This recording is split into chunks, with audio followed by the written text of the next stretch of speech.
علیکم ورحمت الله وبرکاته. دا د دشت لیلې د شهیدانو ایدره ده. هغه دشت لیلې چې چیرې یو منافق یا غدار له لاسه ډیر زیات مجاهدین شهیدان سو په شمال کې.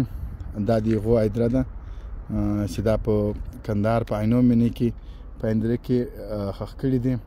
دا هلته ډلیز قبرو کې وو، بیا یې راخیستي دي. بیا چې د چا شناخت کېدو د هغو دغسې لګېدلي دي، په هغو باندې تختۍ شته، کنې د اکثرو شناخت نشته، فقط دا کېدو چې دغه یو نفر ده، دا بل نفر ده. نو ځکه قبرونه هم یو رقم دي، نوما نشته پې، ټول یو رقم دي. تاسې کتای شئ. خدای پاک دې د دې شهادت قبول کړي او خدای پاک دې هغو ته جزا ورکړي. او دا دې تاسې کتلی شئ، بیخي لویه منطقه یې ورته ورکړې ده.